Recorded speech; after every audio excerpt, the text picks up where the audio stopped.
VR and gaming are already starting the year off with some chaos. People are doing the thing that they always do, where one headline drops and suddenly VR is dead. We're talking about what's going on with Meta and these studio shakeups, why I don't think VR is in trouble at all, and why Steam Frame is probably going to play a huge role in the gaming path of VR going forward. Welcome to GameList Plus. It's 2026. Happy New Year to everyone. So first thing, Meta. We got a lot of people freaking out right now because Meta has been shutting down and restructuring different studios, and that always turns into the same storyline online.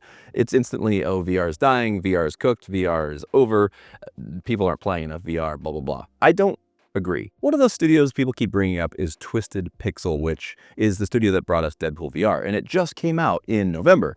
At the same time, Camouflage Studios that did Batman Arkham Shadow, it's alive and moving forward, and they're even talking about doing a sequel. So it's not like Meta just hit a button and canceled VR. It isn't VR getting shut down, there's just restructuring and reshaping what they invested in. And obviously the studios that they cut for a lot of reasons that we probably will never know exactly why.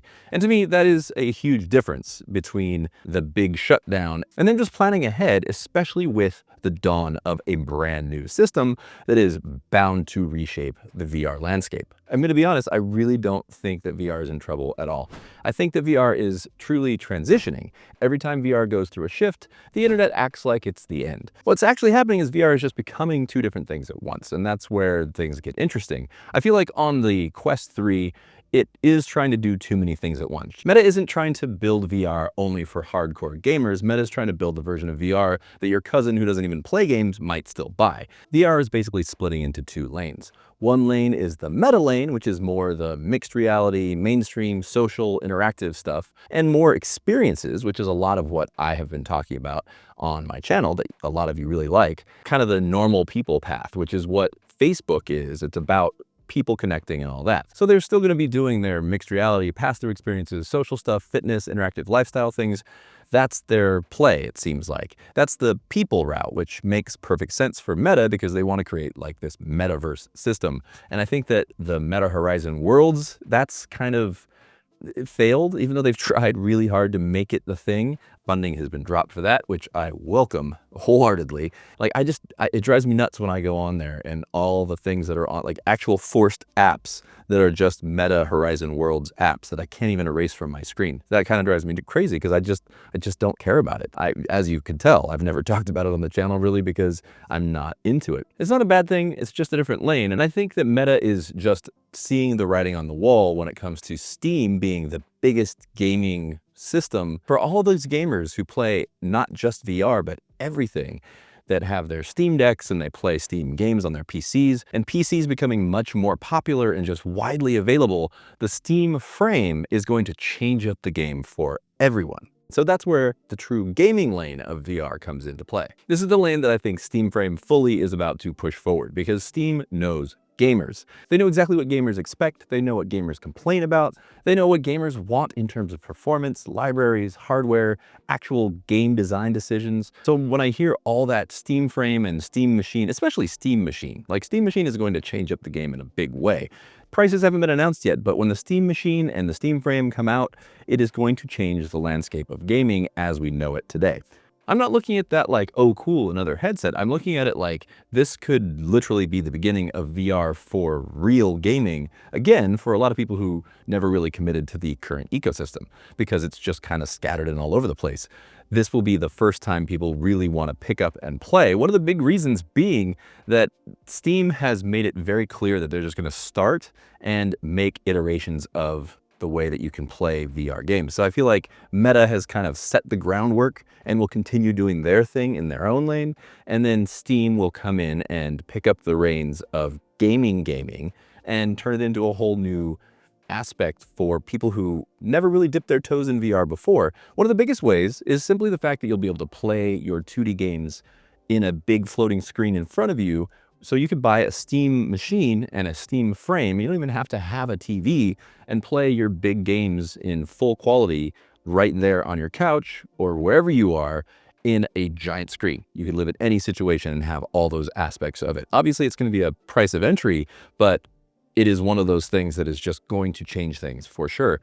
Not to mention, Steam has actually talked about the possibility of creating 3D stereoscopic versions of 2D games, where you'll be able to play your 2D games and it'll actually make it 3D. It's not going to launch like that, but they have mentioned that they will probably be working on that in the future. So all the classic games that you love playing, you'll be able to play it right there on your Steam frame through your Steam machine or your PC and jump right in and play with more immersion and have a giant screen in front of you. Anyway, in any case, just having the giant floating screen in front of you is awesome. You can do that right now with the Quest 3 if you just hook it up the right way with your computer. So it's an iteration that'll make it much more easy to access for people just to pick up and play. Right now, VR feels like it's still in this weird middle zone, like it's either super casual or super experimental or super expensive, or it's amazing, but you need a whole setup and tweaking and troubleshooting to get it perfect. And I think that we're going to find that the Steam Frame has the potential to be this bridge for gamers.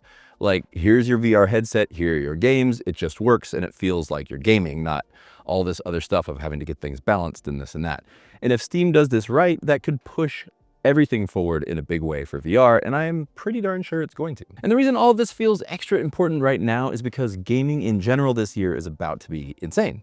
So all these things that we're talking about in terms of VR, obviously those are the main focuses of my channel, but I'm going to be talking about everything gaming as I always do, still be doing live streams of different games. This is one of the years where everything feels like it's just kind of lining up and it's going to be a lot of surprises.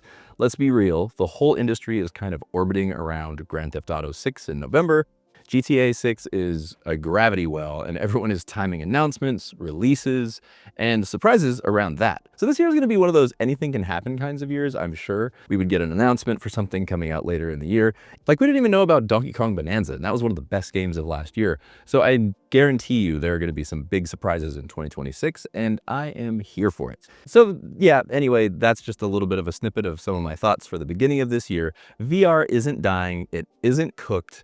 VR is leveling up. Two strong lanes, one that's going to be more mixed reality, mainstream, and the other being much more into the gaming focused world, which will be what Steam does. And I think that they just know that that's going to be the case. Until Meta decides to come out with the Meta Quest 4 and they really try to be a true competition, I just don't think that they have what it takes with gaming itself to really combat Steam if they do it right. And I think that Steam is really ready to do it. With Steam pushing the gamer first path harder than anyone else, in my opinion, both of these things can be true at the same time. So the market doesn't need one version of VR, it needs multiple versions and from different companies. Because newsflash, different people want different things.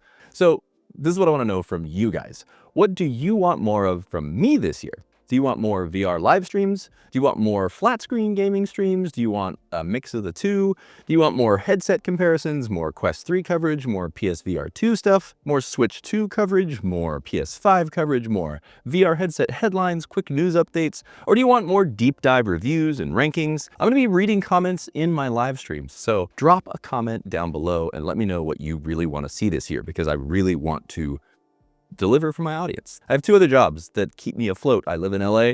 This is not enough to support me. I'm hoping that this year I could really advance by showing you guys what you want to see. If you're brand new here and you actually got to this part of the video, hit that subscribe button. It's going to be a wild year. That's it for today's video. Thank you so much for watching. Go try something new. I'll see you soon on GameList Plus.